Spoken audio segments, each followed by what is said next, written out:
The champagne glass shattered against marble before Aria's wolf even registered the pain. "You disgust me." 3 words, spoken by the man who had marked her neck only hours ago. The man whose seed was already taking root inside her womb. 3 tiny heartbeats she could feel but didn't yet understand. Alpha Damien Ashford stood in the doorway of their wedding suite, still wearing his ceremonial jacket, but his eyes held nothing of the man who had whispered promises during their vows. His hand was wrapped around another woman's waist.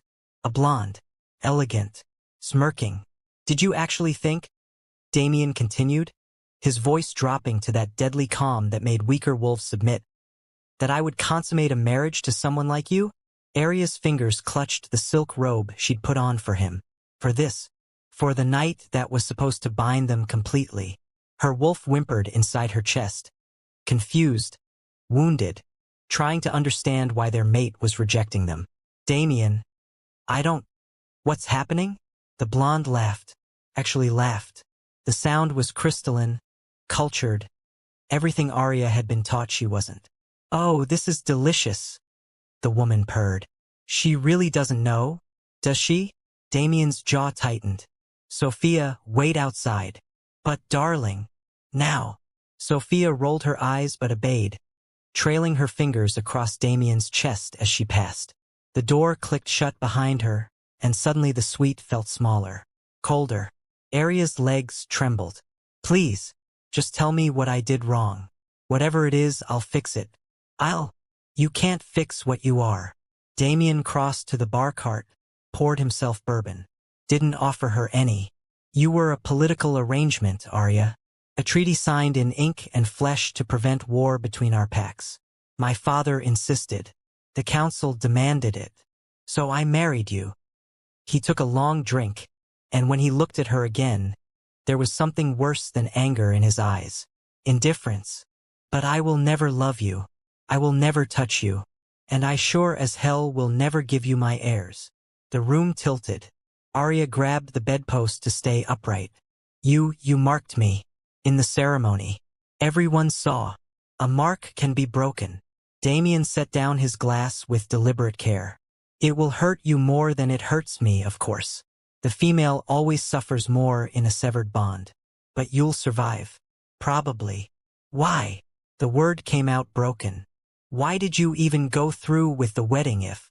"Because your pack controls the northern territories my family needs for expansion. Because your father is a stubborn bastard who wouldn't negotiate any other way. Because marrying you, marking you, and keeping you as a pretty little trophy wife satisfies the treaty without me having to actually pretend to care." Each word was a claw dragging through her chest. "Sophia is my true mate," Damien continued, almost conversationally now, as if they were discussing weather. "We've been together for 3 years. She's an alpha's daughter. Educated. Refined. Everything a Luna should be." His eyes raked over Aria with thinly veiled contempt. "You're a decent fighter, I'll give you that. Good enough breeding. But you're common, Aria. Your mother was Omega-born. It shows." The shame hit her like a physical blow. She'd always known her bloodline was weaker. Her mother had died when she was young, and her father had raised her alone, pushing her to be stronger, faster, better. To prove that Omega blood didn't define her worth. Apparently it did. "The arrangement is simple," Damien said, moving toward the door. "You'll remain my wife in name. Appear at official functions. Smile. Play your role. In exchange, you'll have wealth, status, protection. But you will never share my bed. You will never bear my children. And you will never, ever interfere with Sophia and me." He paused with his hand on the doorknob. "If you're smart, you'll accept this. If you're foolish enough to fight it or embarrass me publicly, I'll make your life a nightmare. And trust me, little wolf, I have very creative ways of causing pain." The door opened. Sophia was waiting in the hallway, and the way she kissed Damien made it clear she'd heard everything. Wanted Aria to see. Then they were gone. And Aria was alone in her wedding suite, marked and mated and utterly destroyed. She didn't cry immediately. Couldn't. The shock was too complete. Her wolf too confused by the severed connection she could feel beginning, like roots being torn from soil. Instead, She walked to the bathroom on numb legs and stared at herself in the mirror. The mark on her neck was already fading, turning gray. Damien was breaking the bond remotely, and the pain would start soon. The book said it felt like dying slowly from the inside out. Aria touched her stomach without knowing why. Something whispered that she should run. She didn't listen yet. 3 days later, the pain started. Aria had returned to her father's pack house because staying in Damien's territory felt like suffocating. Her father, Alpha Marcus, had taken one look at her face and known something was catastrophically wrong. He rejected you. Not a question. A statement, heavy with fury. The bond is breaking, Aria whispered. They were in his study, and she was curled in the chair she'd sat in as a child when he told her stories. He marked me to satisfy the treaty, but he's severing it. There's someone else. Someone he actually wants. Marcus's fist slammed into his desk hard enough to crack the wood. That arrogant piece of, I'll kill him. I'll declare war. He can't. He can. Aria's voice was hollow. The treaty says marriage and marking. It doesn't say love. It doesn't say consummation. He fulfilled his legal obligation. Aria, I need to rest, Papa. Please. She saw the helplessness in her father's eyes, the same helplessness she felt, and it made everything worse. So she left him there and climbed the stairs to her old bedroom. That's when the real pain began. It felt like her chest was caving in, like someone had reached inside her ribcage and was slowly crushing her heart in their fist. Her wolf howled, thrashing, trying to reach a mate who was actively pushing her away. Aria collapsed on her bed and screamed into her pillow. The agony came in waves. Between them, in the brief moments of clarity, she felt something else. A flutter, deep in her abdomen. No, that was impossible. It had only been 3 days since the wedding. Even with werewolf genetics, pregnancy didn't register that fast. Except, Aria's eyes widened as memory crashed through the pain. The ceremony. Before Damien had brought her to their suite and destroyed her, there had been the traditional rituals, the marking in front of witnesses, and before that, in the private preparation room, there had been the rite of consummation. She'd been so nervous, so hopeful, thinking it was romantic that they'd have a moment alone before the public ceremony. Damien had been gentle, had whispered things that seemed sweet, had taken her virginity with careful precision while pack magic hummed around them, blessing their union. She'd thought it meant something, but now she understood. He'd consummated the marriage before the ceremony to fulfill that part of the treaty too. Clinical, efficient, checking boxes, and now, Aria's hand pressed against her stomach as another wave of bond-breaking pain tore through her. But underneath it, unmistakable now that she was paying attention, were 3 distinct heartbeats. Triplets. No, she breathed. No, no, no. Werewolf pregnancies were fast, 3 to 4 months typically, but triplets were rare. Sacred. A sign of powerful bloodlines mixing. And if Damien found out, the thought cut through her agony like ice water. If Damien discovered she carried his children, he would take them. Not because he wanted them, but because they were his heirs. His property. He would rip them from her womb the moment they were born and give them to Sophia to raise. Would erase Aria completely while keeping the powerful offspring she'd produced. And she would have no legal recourse because werewolf law was clear. Children belonged to the alpha father. The pain intensified, and Aria realized with creeping horror that she was running out of time. The bond breaking wasn't just emotional torture. It was physical deterioration. If it completed while she was pregnant, the trauma could kill the babies. She had to leave. Now, Aria dragged herself off the bed and stumbled to her closet. Grabbed a backpack. Threw in clothes, cash she'd saved, a few weapons. Her hands were shaking so badly she could barely zip it closed. A knock on her door nearly stopped her heart. Aria, her father's voice, concerned. I smell blood. Are you? I'm fine. She tried to steady her voice. Failed. Just the bond breaking. It's normal. Silence. Then, I'm calling a healer. No. Papa, please, I just need to rest. I'll be okay by morning. She wouldn't be here by morning. Marcus hesitated, and Aria held her breath. Finally, call me if you need anything. I love you, little wolf. I love you too. The words almost broke her because she didn't know when she'd see him again. She waited until his footsteps faded down the hallway. Then she opened her window, thanking the moon that her old room was on the ground floor, and climbed out into the night. Rain had started to fall. Good. It would cover her scent. Aria shifted into her wolf form, feeling the wrongness of it with the bond deteriorating. But her wolf was strong enough to push through. The backpack was secured around her neck. And then she ran. Away from the packlands. Away from Damien. Away from everything she'd ever known. She ran until the pain made her stumble. Then she walked. Then crawled. Her wolf receded, leaving her human and naked and bleeding in the rain. The bond broke completely somewhere around midnight. Aria felt the exact moment it severed, like a rope snapping, sending her sprawling backward into psychic darkness. She screamed, but the forest swallowed the sound. When she could breathe again, she realized two things. First, she'd survived. Barely. Her heart was still beating. Second, the 3 tiny heartbeats inside her were still there too. Aria pressed both hands against her stomach and made a promise in the darkness and the rain and the pain. I will protect you, no matter what.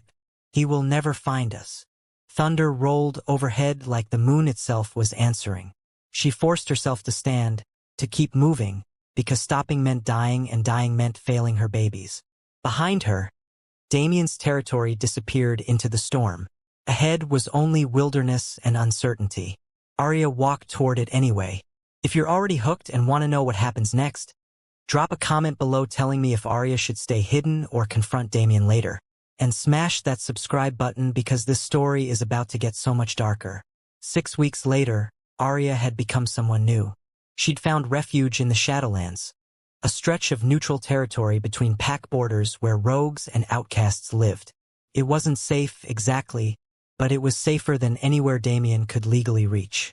She traded her name for anonymity, using Raven instead, kept her head down, worked odd jobs, waitressing at a dingy bar, cleaning cabins for the few tourists brave enough to visit rogue country, doing anything that paid cash and didn't ask questions.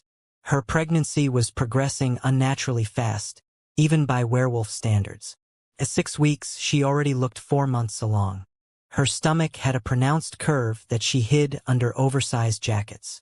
The local healer, a scarred older wolf named Magda who asked no questions and accepted payment in barter, had confirmed what Aria already knew.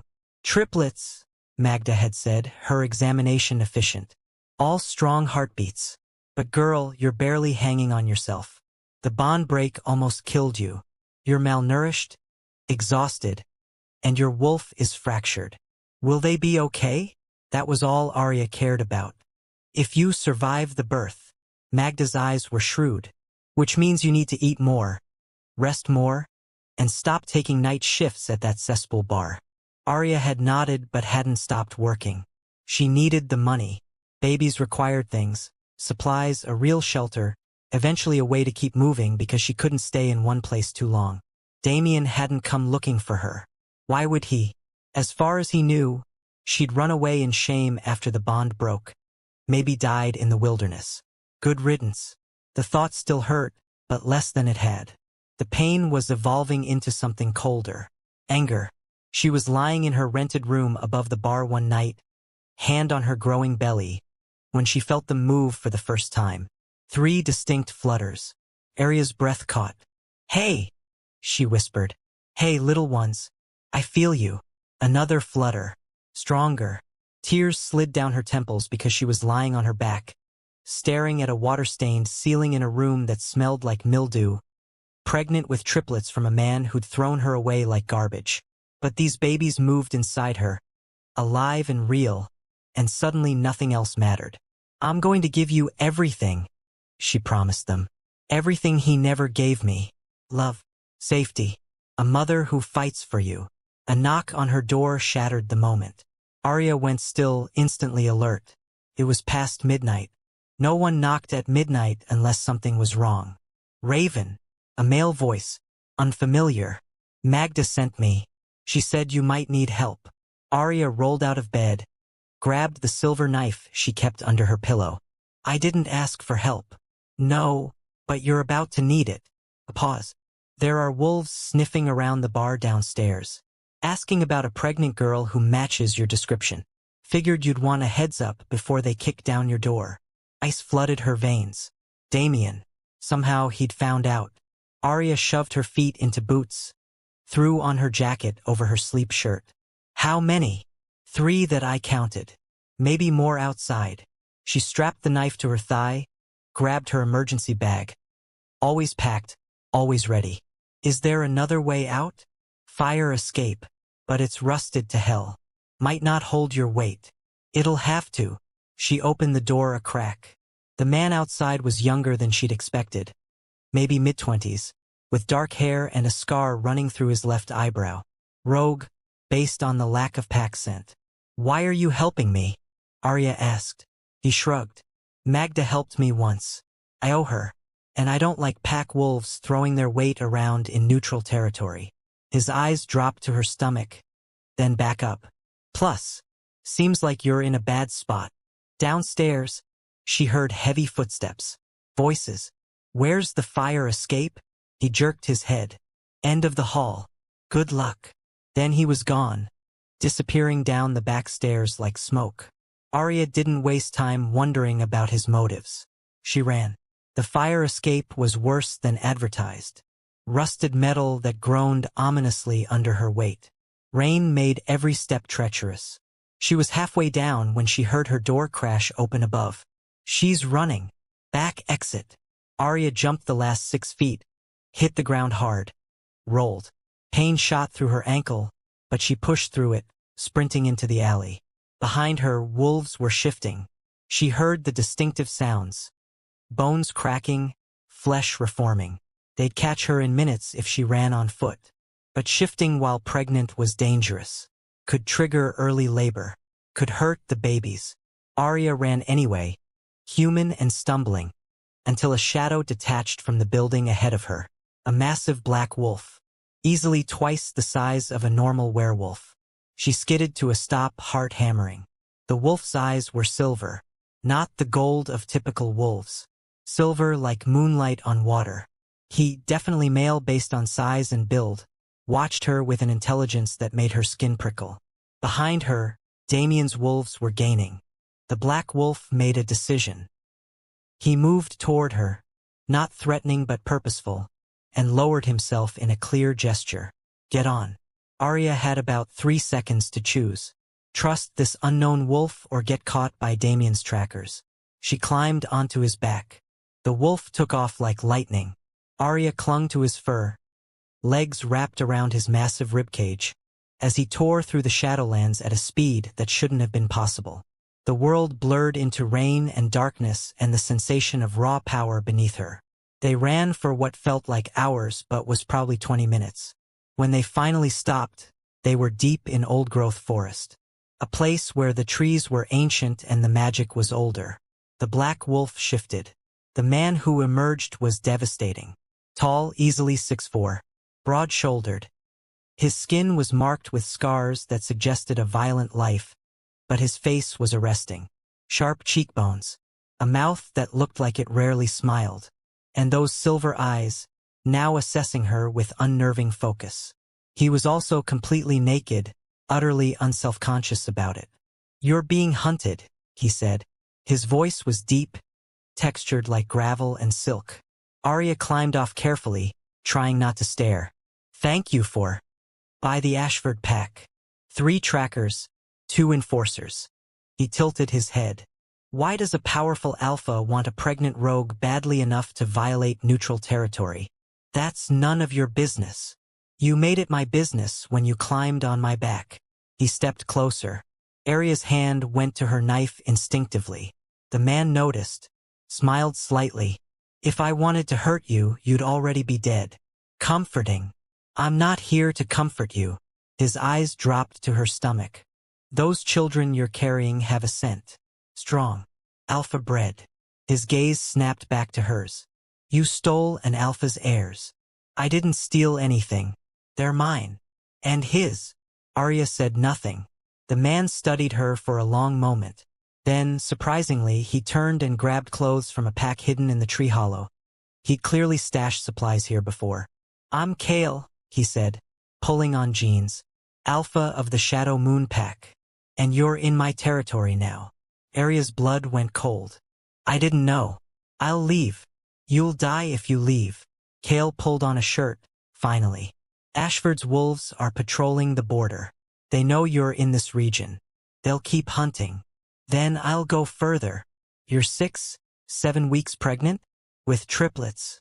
His expression was unreadable. You won't make it another week on the run. Your body is already failing. The truth of it hit her like a fist. She'd felt it, the exhaustion that went beyond normal pregnancy, the way her wolf could barely surface anymore. What do you want? Aria asked quietly. Information. Why is Damien Ashford hunting you? She'd heard the name Kael before. She realized. The Shadow Alpha. Rumors said he was dangerous, unpredictable, that he'd killed his own father to take the pack. That he had no mate, no heirs, no weaknesses. And she was about to trust him with her life. He's my husband, Aria said finally. Or was. He rejected me on our wedding night. The bond broke. I left. He doesn't know about the babies. Kael's expression darkened. And if he finds out, he'll take them from me. Legally, they're his heirs. I have no claim once they're born. So you ran. So I ran. Kael was quiet for a long moment, and Aria couldn't read him at all. Then, I'll offer you a deal. What kind of deal? Sanctuary. Here in my territory. Protection from Ashford and anyone else hunting you. Medical care, food, shelter until you give birth. It sounded too good to be true. In exchange for what? His smile was sharp. Those triplets carry powerful bloodlines. When they're born, one of them will be promised to my pack. A marriage alliance when they come of age. It will strengthen my position significantly. Aria's hands went protectively to her stomach. No, absolutely not. Then you'll raise them on the run. Always looking over your shoulder. Until Damien catches you or you die in childbirth in some ditch. Kael's tone was matter-of-fact. Your choice. You're asking me to sell my child. I'm offering you survival. And your children will be raised together, safe with you. One of them will eventually marry into my pack, yes. But they'll be alive to do it. That's more than you can promise them right now. Aria wanted to scream, to fight, to tell him to go to hell. But he was right. She was dying slowly. Her babies wouldn't survive if she kept running. I need time to think, she said. You have until morning. Kael gestured deeper into the forest. There's a cabin a mile north. You can rest there. I'll keep watch. Why are you doing this? Really? Kael's silver eyes met hers. And for just a moment, she saw something beneath the cold calculation. Something that looked almost like understanding. Because I know what it's like to be thrown away by someone who was supposed to protect you, he said quietly. And I know what it's like to do anything to survive. Then he shifted back into his wolf form and disappeared into the shadows. Aria stood alone in the rain, hand on her stomach, and felt her babies move. She had until morning to decide their fate. Comment below. Should Aria trust Kael? And don't forget to like this video if you're invested in her story. The cabin was small but clean. Someone maintained it regularly. There was firewood stacked neatly by the hearth, blankets that didn't smell like mildew, even basic food supplies. Aria built a fire with shaking hands and collapsed into the single chair. Her babies were moving more now, as if they sensed her distress. She placed both hands on her stomach and tried to breathe through the impossible decision in front of her. Promise one of her children to Kael's pack, or risk all three dying. Some choice. She must have fallen asleep in the chair because she woke to dawn light filtering through the window and the smell of cooking meat. Kael was at the small stove, fully dressed this time, making what looked like eggs and venison. He glanced at her when she stirred. You should eat. Your babies need the protein. Aria's stomach growled traitorously. She couldn't remember the last real meal she'd had. I haven't decided yet, she said. I know. Kael plated the food and set it on the small table. Eat first. Decide after. It was a trap of kindness. Feed her, show her safety, make the choice feel inevitable. But Aria was starving, and her babies needed nutrition more than she needed pride. She ate. The food was better than anything she'd had in weeks. Kael watched her in silence, and when she finally pushed the empty plate away, he spoke. Tell me about him, Damien Ashford. Why? Because I want to know what kind of male rejects his mate and hunts her when she runs. Kael leaned back against the counter. And because if you stay here, I need to understand what I'm protecting you from. Aria laughed bitterly. Damien is everything an alpha is supposed to be. Powerful, intelligent, strategic. He took over his father's pack at 25 and doubled their territory in 3 years. Sounds impressive. He's also cold, calculating. He married me because our union prevented war and gave him access to northern trade routes. He marked me to satisfy the treaty. Then he told me he'd never love me, never touch me again, and that I was too common to be his real Luna. Kael's expression didn't change, but something flickered in his eyes. He said that. His exact words were that my Omega-born mother's blood showed. That his true mate, Sophia, was refined and educated and everything I wasn't. Aria's hands fisted in her lap. Then he left me in our wedding suite and spent the night with her. And the pregnancy? Before the ceremony, there was a private ritual. The rite of consummation. It's traditional in his pack. Supposed to be blessed by pack magic, ensure fertility. Her voice went flat. I thought it was romantic. Turns out he was just checking another box on his treaty obligations. Kael was quiet for a long moment. When he spoke, his voice was carefully neutral. Did he force you? No. I was willing. I thought he wanted me. The shame of it still burned. I was so stupid. You were hopeful. That's not the same as stupid. The kindness in his tone surprised her. Aria looked up and found Kael watching her with something that might have been respect. He doesn't know about the babies, Kael said. But he's hunting you anyway. Why? I don't know. Maybe my father made demands. Maybe Damien wants to ensure I don't embarrass him by talking about what happened. Aria shrugged. Or maybe he's just tying up loose ends. How long until you give birth? Magda said 8 to 10 weeks. Werewolf pregnancies are fast, and triplets are faster. Then you have a choice to make. Kael moved to sit across from her. Stay here, accept my protection and my terms. Or leave and take your chances in the wilderness. You'd really let me go? I'm not your jailer, but I won't save you twice. Aria studied him. This man who'd carried her through the forest, fed her, offered her sanctuary with impossible strings attached. Why do you want one of my children? She asked. You're an alpha. You could have any mate you want. Father your own heirs. Something dark crossed Kael's face. I had a mate once. She died. I won't make that mistake again. So you'd rather arrange a political marriage for someone else's child? I'd rather secure my pack's future without risking my own heart. His silver eyes were hard. Love is a weakness I can't afford. Aria understood that more than she wanted to. She thought of her babies. 3 lives depending on her to make the right choice. If I agree, she said slowly, I choose which child. Not you. Agreed. And they stay with me until they're of age. No taking them early. Agreed. And you swear by the moon that you'll protect us. All of us. From Damien.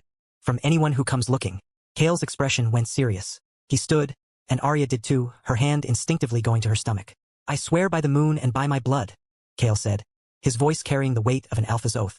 I will protect you and your children. No harm will come to them while they're in my territory. And when one comes of age, they will marry into my pack with honor and choice, not force. The air itself seemed to shimmer with the power of the oath. Aria took a shaky breath. Then I accept. Kael extended his hand. Aria took it.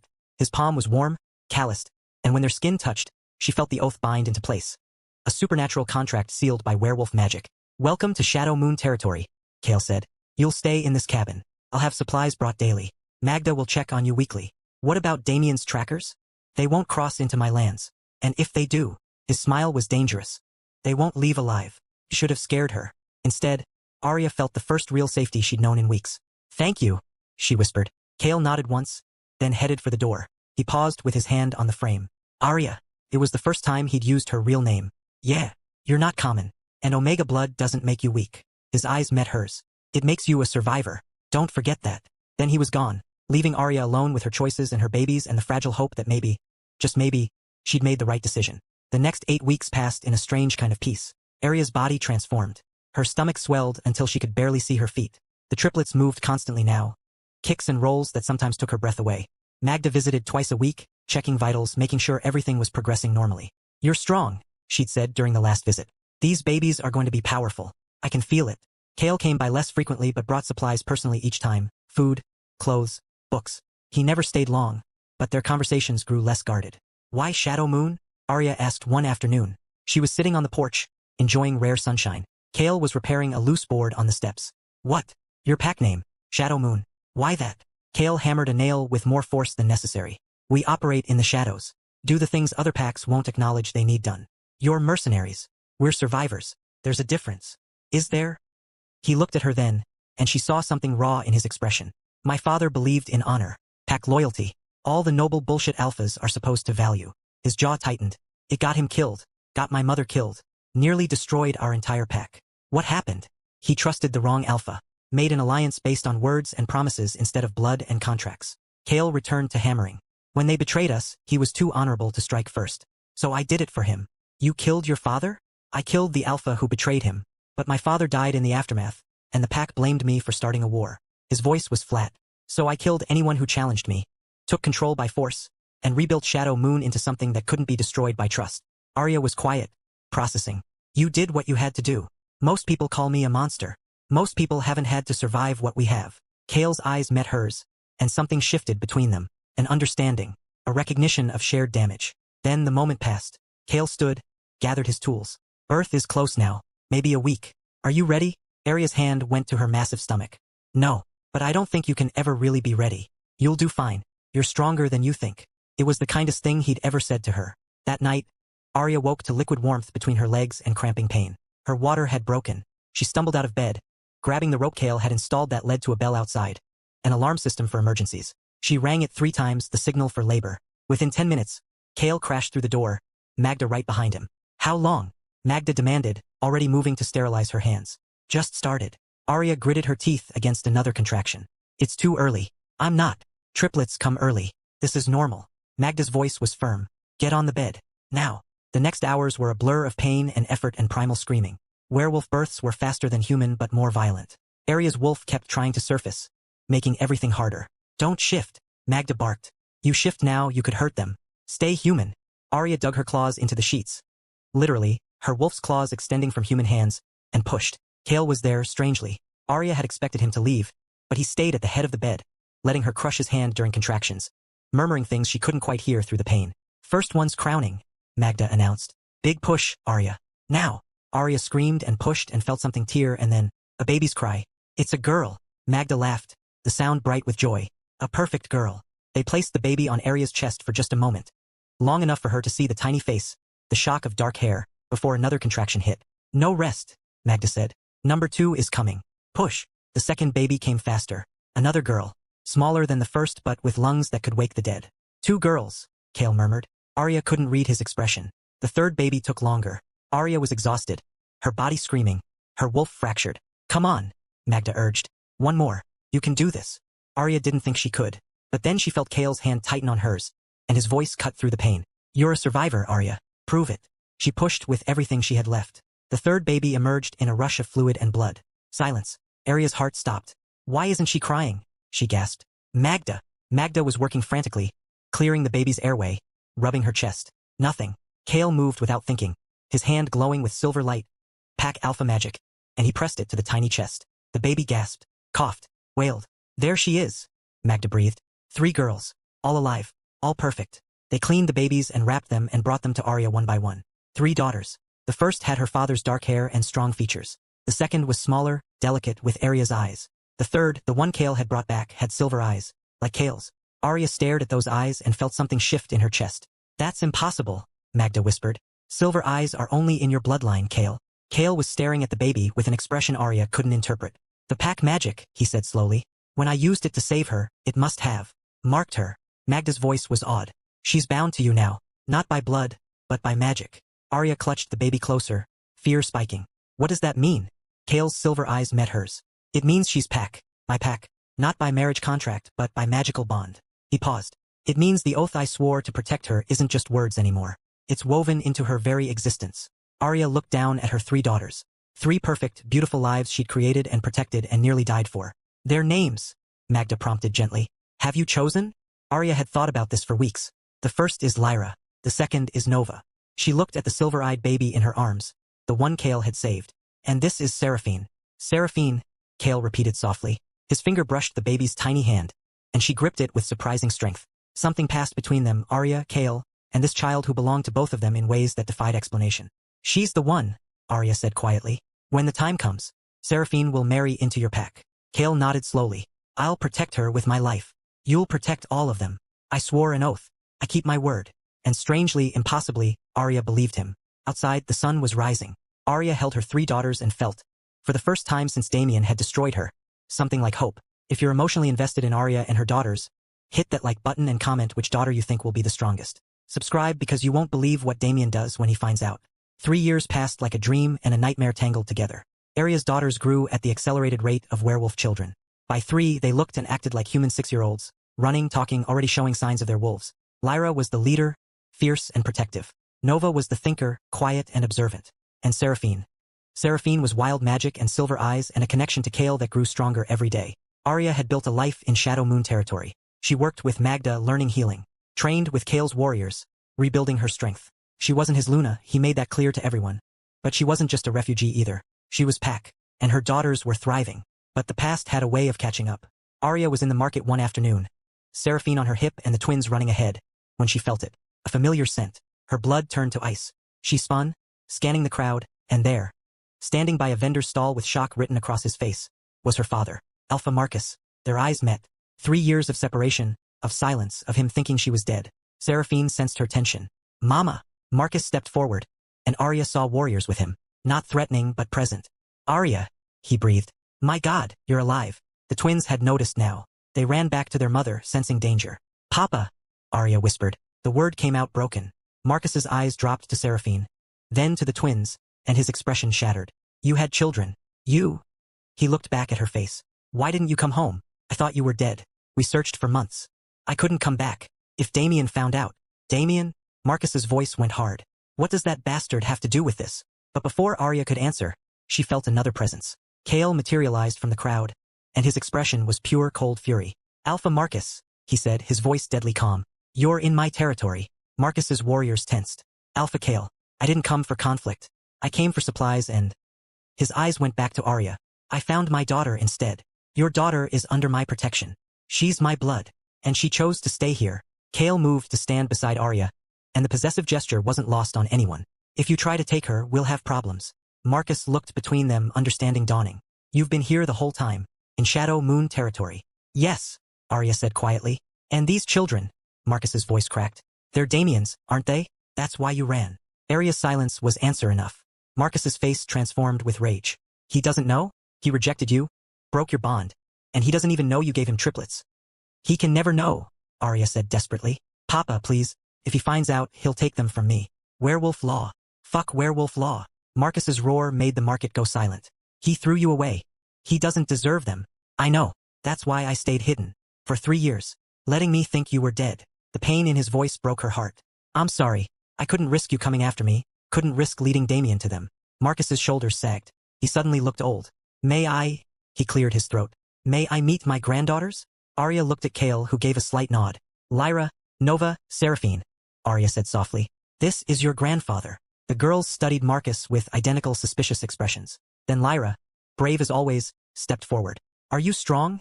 She demanded. Marcus laughed, the sound wet. I used to be. Can you fight? I can. Will you protect Mama? Marcus's eyes went to Aria's. With my life. Always. Lyra seemed satisfied. She took her grandfather's hand.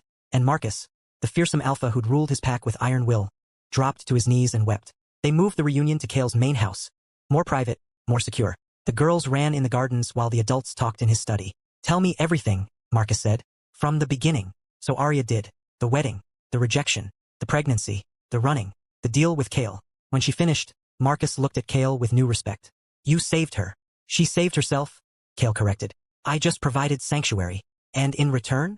Seraphine will marry into my pack when she comes of age. Marcus's expression darkened. You're using my granddaughter. I'm honoring an oath, Kael interrupted. And ensuring her safety. Aria made a choice. I'm respecting it. He's telling the truth, Papa, Aria said quietly. Without Kael, we wouldn't have survived. Marcus was silent for a long moment. Then, what about Damien? He's still searching. Not openly. But my sources say he's had trackers in neutral territories for years. Aria's blood chilled. Why? He doesn't want me. No. But you embarrassed him. A rejected mate who disappeared rather than accepting her place. It made him look weak. And if word got out that you were pregnant when you left, Marcus shook his head. He'd hunt you to the ends of the earth. He won't find her, Kael said flatly. My territory is warded. My pack is loyal. And anyone who tries to take her will die. The certainty in his voice sent shivers down Aria's spine. Marcus studied Kael, then Aria, and something shifted in his expression. You care for her. She's under my protection. That's not what I asked. Kael's jaw tightened. What I feel is irrelevant. Is it? Marcus's tone was knowing. Because from where I'm sitting, you look at my daughter like she matters. And she looks at you like you're more than just her jailer. Papa, Aria started. I'm not blind. And I'm not stupid. Marcus stood. I should be furious. You made a deal with my daughter that involves selling one of my granddaughters. But instead, I'm grateful because you kept them alive when I couldn't. He extended his hand to Kael. Thank you for protecting my family. Kael took it. I keep my oaths. I know. That's why I'm going to trust you with something else. Marcus's expression went grim. There's a council meeting in 2 months. All the major alphas will attend, including Damien. He's pushing for expanded territory rights, wants to absorb smaller packs along the northern border. Your packs, Kael said. Yes, if he succeeds, he'll control half the region. Marcus looked at Aria. And he'll eventually expand into Shadow Moon territory too. Kael's expression went cold. He can try. He will. And when he does, this whole arrangement, Aria's safety, the girl's secrecy, it all falls apart. Marcus paused. Unless we stop him first. Aria felt ice in her veins. What are you suggesting? An alliance. Your pack and mine, Kael. Together, we're strong enough to block Damien's expansion. And if we present a united front at the council, we can shut down his territorial claims permanently. And in return? Kael asked. You keep my daughter and granddaughters safe. And when Seraphine comes of age, the marriage alliance strengthens both our packs. Marcus's eyes were shrewd. It's a good deal. For everyone. Kael looked at Aria. What do you think? I think my father is right. Damien won't stop until he controls everything. And if he ever finds out about the girls, she couldn't finish the thought. Then we need to make sure he never gets that chance, Kael said. He turned back to Marcus. I'll agree to the alliance on one condition. Name it. If Damien ever discovers Aria and the children are here, if he comes for them, I handle him. Personally. No council, no laws, no mercy. Marcus smiled grimly. Deal. They shook hands, and Aria felt the weight of what had just happened. An alliance forged in secrets and protection and the shared goal of destroying the man who'd thrown her away. Outside, the girls' laughter drifted through the window, and Aria wondered if Damien had any idea what he'd created when he rejected her. A woman with nothing left to lose, a father willing to go to war, and an alpha who'd sworn an unbreakable oath. The next 6 weeks were a blur of preparation. Kael and Marcus met regularly, strategizing. Aria trained harder, knowing conflict was coming. The girls grew stronger, their wolves beginning to emerge in brief flashes.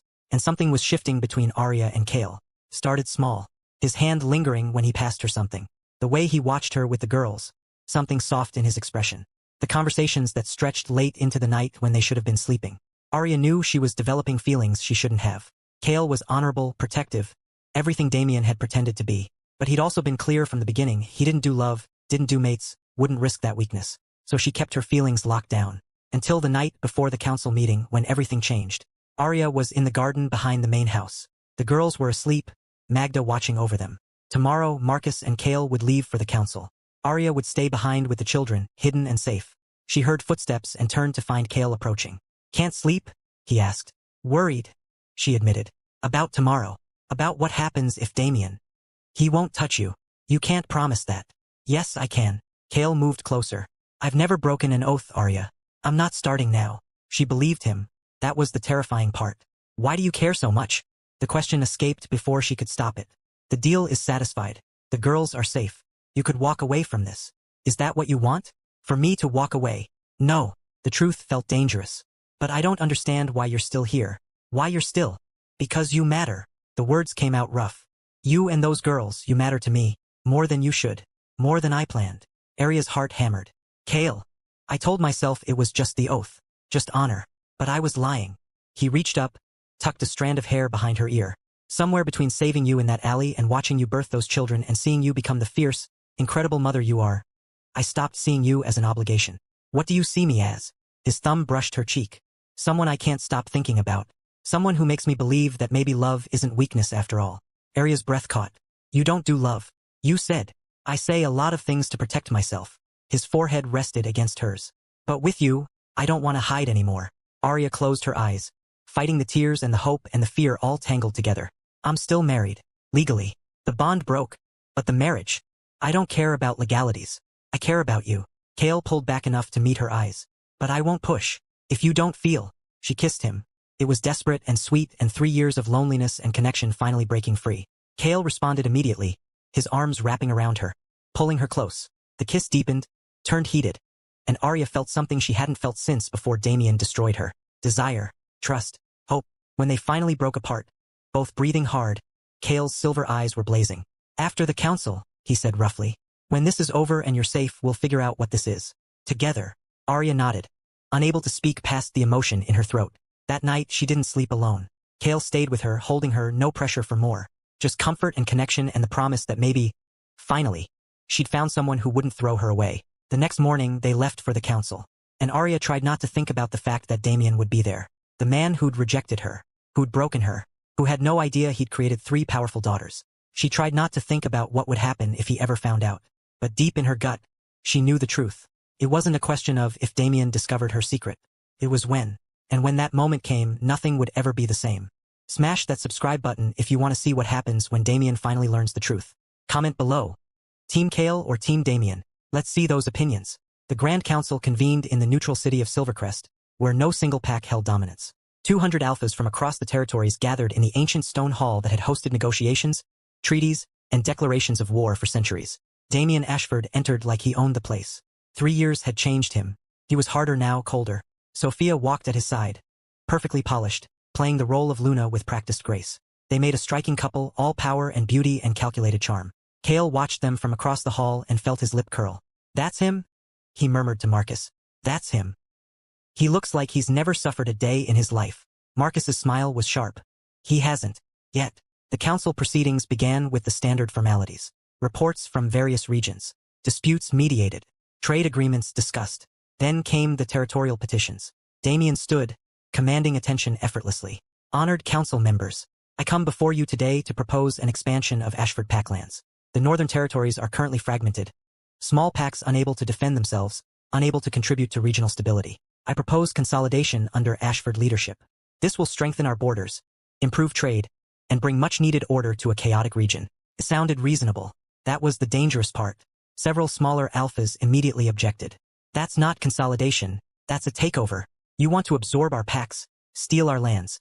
"I'm offering protection," Damien interrupted smoothly.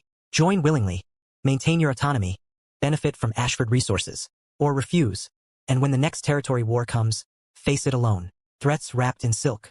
Marcus stood. "The northern territories don't need Ashford protection. They need to remain independent. This council was founded on the principle that no single pack should dominate. Says the alpha who's been bleeding territory for 3 years. Damien's smile was patronizing. "Your own pack has contracted by 30%, Marcus. Forgive me if I don't take strategic advice from someone who can't hold his own lands." The hall murmured. It was a calculated insult. Marcus's hands fisted. But before he could respond, Kael stood. "Alpha Ashford, you speak of stability and order. But tell me, how stable is a pack whose alpha rejects his own mate?" The hall went silent. Damien's expression froze. "I don't know what you're referring to." "Don't you?" Kael's voice carried.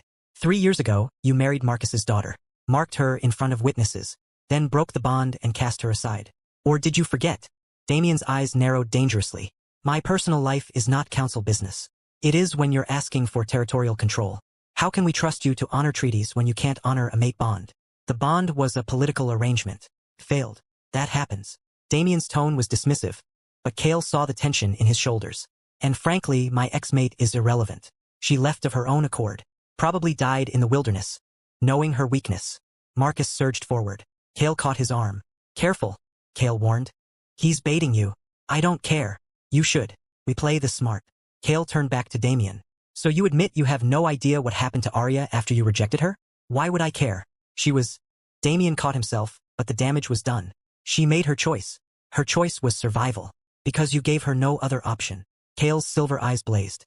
"And now you want us to give you more power? More territory? When you can't even treat your own mate with basic dignity?" The council members were shifting uncomfortably now. This wasn't standard political maneuvering. This was personal.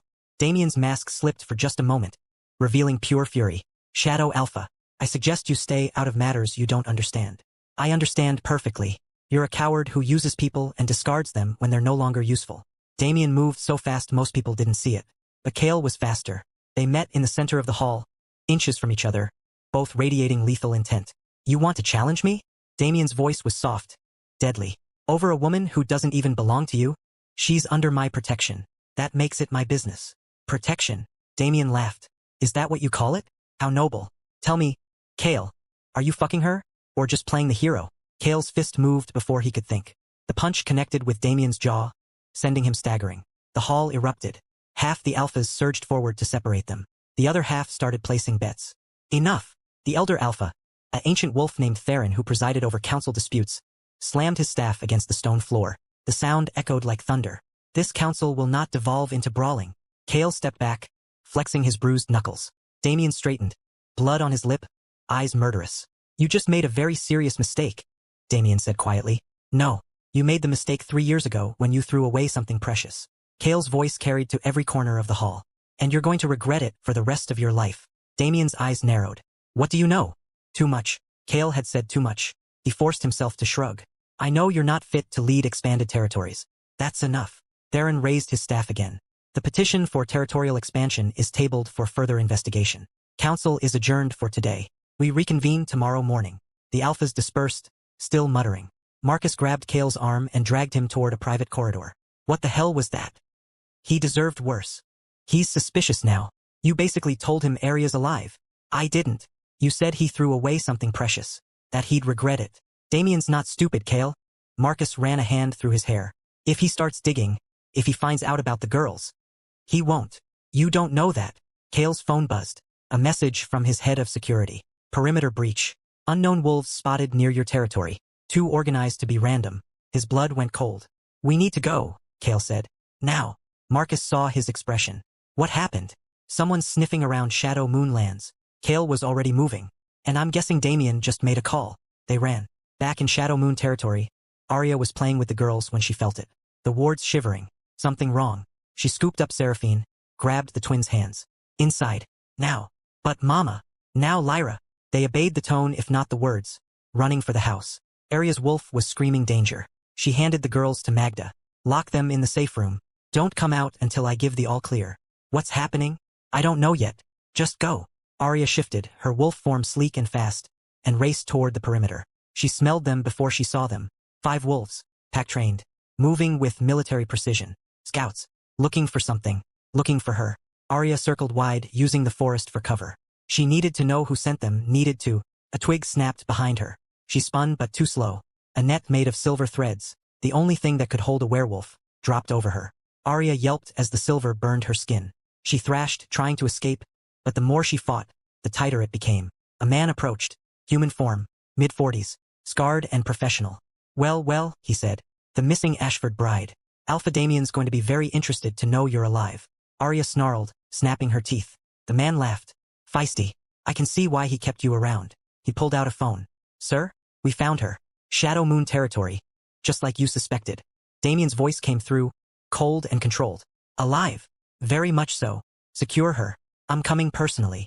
And if the Shadow Alpha objects? Then kill him. The line went dead. Aria's world collapsed. Damien knew. He was coming. And Kael wasn't here to stop him. She thought of her daughters, hidden in the safe room. And she prayed they would stay hidden. Because if Damien found them, the nightmare was just beginning. Comment now. How should Aria escape? And if you're not subscribed yet, what are you even doing? Subscribe before the next part drops. Kael and Marcus arrived back at Shadow Moon territory to find chaos. 3 of Kael's warriors were wounded. The perimeter wards were shattered. And Aria was gone. Where? Kael roared. His head of security, a grizzled wolf named Garrett, limped forward. 5 wolves. Professional. They took her 20 minutes ago. I sent trackers, but what? They're headed toward neutral ground. If they cross the border before we catch them, it becomes a council matter. Fuck the council. Kael was already shifting. How many went after her? All our best trackers. But Kael, there's something else. Garrett's expression made Kael's blood freeze. What? The girls. Someone tried to breach the main house. Magda got them into the safe room, but whoever it was knew exactly where to look. Like they had intel. Damien hadn't just sent scouts. He'd sent a coordinated strike team. Marcus was already running for the house. My granddaughters are safe. Magda appeared in the doorway, looking shaken but determined. Locked in the room. But they're terrified, and they're asking for Aria. Kael made a split-second decision. Marcus, stay here. Protect the girls. I'm going after Aria. They'll kill you if you cross into neutral territory alone. They can try. Kael shifted mid-run, his massive black wolf form eating up ground at impossible speed. His pack warriors fell in behind him. 20 strong, all loyal, all ready to die for their alpha. They caught up to Damien's team at the border. The scouts had stopped, waiting for something. Aria was still in the silver net, burns covering her fur, but she was alive. Kael's wolf snarled, the sound echoing through the trees. The scouts turned. Their leader shifted to human form, unconcerned by his nakedness. Shadow Alpha, I was told you might make an appearance. Release her. Now, I'm afraid I can't do that. She belongs to Alpha Ashford. She belongs to no one, and she's under my protection. Not anymore. The man smiled. My orders are clear. Deliver her to Damien Ashford, by force if necessary. Then I guess we're doing this by force. Kael's warriors spread out, surrounding the scouts. Numbers were on Kael's side, but the scouts were well trained, and they had Aria as leverage. The standoff held for one breathless moment. Then headlights cut through the darkness. 3 black SUVs rolled to a stop. Doors opened. Damien stepped out. He was dressed in black, every inch the powerful Alpha. Sophia emerged behind him, along with a dozen more warriors. Damien's eyes found Aria immediately.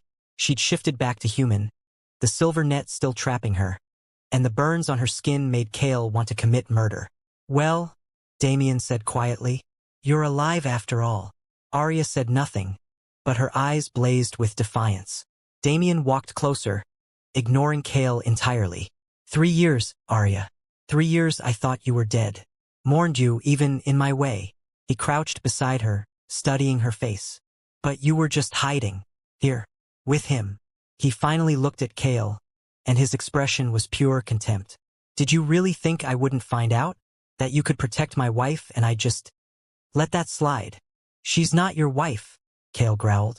You broke the bond. You have no claim on her. The bond is broken. The marriage isn't. Legally, she's still mine. Damien's smile was razor-sharp. And I've come to collect what belongs to me. I don't belong to you. Aria's voice was raw. I never did. You made that abundantly clear. You're right. You don't belong to me. Damien stood. But you embarrassed me. Ran away like a coward. Made me look weak in front of the council. His eyes went cold. That has consequences. He gestured, and 2 of his warriors moved to grab Aria. Kael's wolves attacked. The fight was brutal and fast. Teeth and claws and blood. Kael went straight for Damien, the 2 alphas colliding with devastating force. They were evenly matched. Damien was trained, disciplined, powerful. But Kael fought dirty, fought desperate because he had more to lose. Around them, warriors fell on both sides. Sophia screamed from somewhere safe behind the SUVs. And Aria, still trapped in the net, watched in horror as the 2 men who defined her life tried to kill each other. Damien got his teeth around Kael's throat. Squeezed. Kael's vision started to darken. Then Aria did something insane. She grabbed a sharp rock and sawed through the silver net, shredding her own hands in the process. The pain was blinding, but she pushed through it. The net broke. She shifted, and she launched herself at Damien with a fury that surprised even her. Her teeth sank into his shoulder, tearing through muscle. Damien roared and released Kael, spinning to face this new threat. You dare. I dare. Aria snarled in his face, her wolf's voice rough. You threw me away. You destroyed me. And now you want to take me back like I'm property. You are property. Damien backhanded her. Aria went sprawling. Kael saw red. He hit Damien so hard they both crashed through a tree. They rolled, snapping and clawing, until Kael pinned him. You touch her again. Kael's voice was death itself. And I will rip out your throat and feed it to you. Damien laughed, blood in his mouth. You think you can threaten me? I'm alpha of one of the strongest packs in the region. You're a mongrel who rules over outcasts and rogues. This mongrel just kicked your ass. This mongrel is protecting my wife for reasons I'm very curious about. Damien's eyes narrowed. What is she to you, Kael? Why risk your pack, your life? For a woman you supposedly just gave sanctuary. Kael hesitated. Fatal mistake. Damien saw it. Oh, this is delicious. You care about her. Maybe even love her. He started laughing. The great shadow alpha, undone by a woman I threw away. How poetic. Shut up. Does she know you're using her? That this is all just a power play? It's not. Isn't it? You made a deal for one of her children. You're playing the noble protector, but really you're just another alpha using her for your own gain. Kael's grip loosened. Just a fraction. Damien struck. His claws raked across Kael's chest, deep and vicious. Kael stumbled back, blood pouring. Damien was on his feet, shifting to human form, supremely confident now. I'm taking my wife, he announced to everyone. Anyone who objects dies. His warriors moved to obey. But they'd all forgotten one crucial thing. Aria. She was on her feet now, human again, naked and bleeding and absolutely done with being treated like property. No. One word.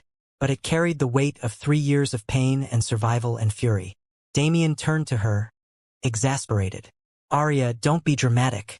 You're coming with me. We'll figure out the rest later. I said no. Her voice was steel. I'm not yours. I'm not his. I'm mine. And I'm staying here. You don't have a choice.